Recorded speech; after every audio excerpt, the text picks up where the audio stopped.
Alright, well, we're back, and I missed a couple videos.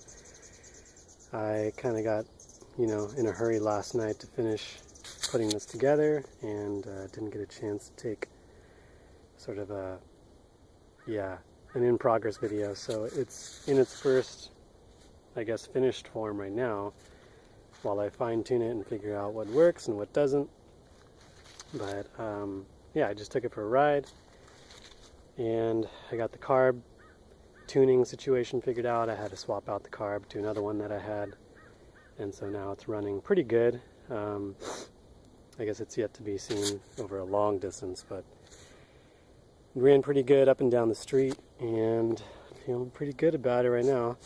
So you can see here that it's mounted into the frame, and I got a third bracket, or a second bracket up here. So that actually is really nice in keeping the whole thing really rigid, because the middle, obviously it's got a flex point like this under load, but once you lock the top, the whole thing stays nice and rigid, and this chain is able to stay tight and not slap around or anything. I had to add a little jockey wheel here to clear this plate, but also to make it so that the chain clears the chainstay just barely. There's going to be a problem probably when I end up going to lower gears, but maybe not, we'll see, because the derailleur is going to move also. So there may or may not be a problem there, but I'll fix it if and when it crops up. As far as everything, working pretty good. I'm pretty satisfied with what it's at right now. The gearing needs to get adjusted.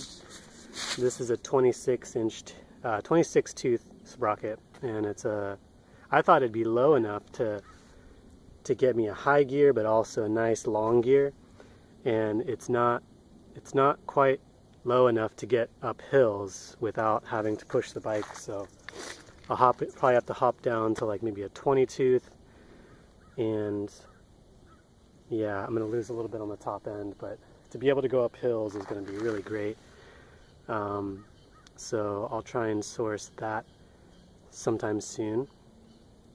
And I added the spacers here, so now the sprocket is nicely aligned. I had to make this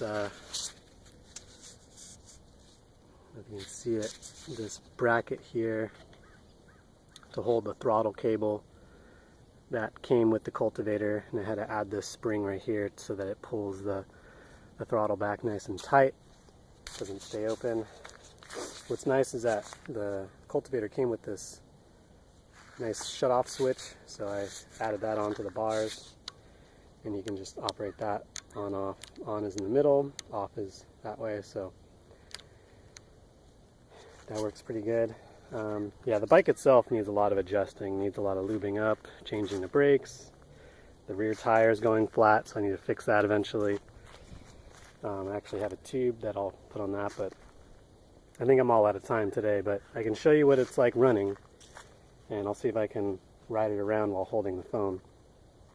So to start it, make sure it's on. Might not need the choke since I was riding it, so I'll probably just start on one pull. Starts right up. Idle's really nice. Nice and solid. Looks like it's actually shaking a little bit in the middle here, so I might have to shore that up eventually, but otherwise, yeah, it runs great. Really nice and quiet. I'm a really bad videographer. I need to get better at this, but anyway, let's see if I can take this for a ride. Switch hands here. So you got the throttle right here underneath.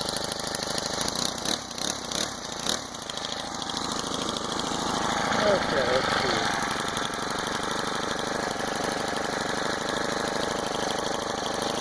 Maybe you'll go the other direction.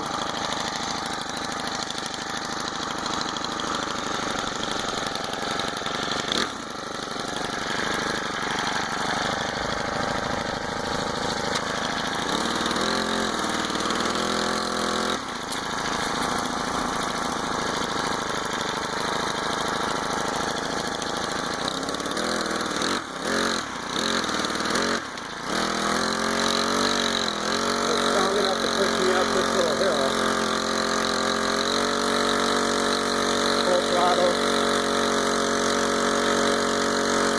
Working pretty hard right now. That's it. I don't want to push it too hard.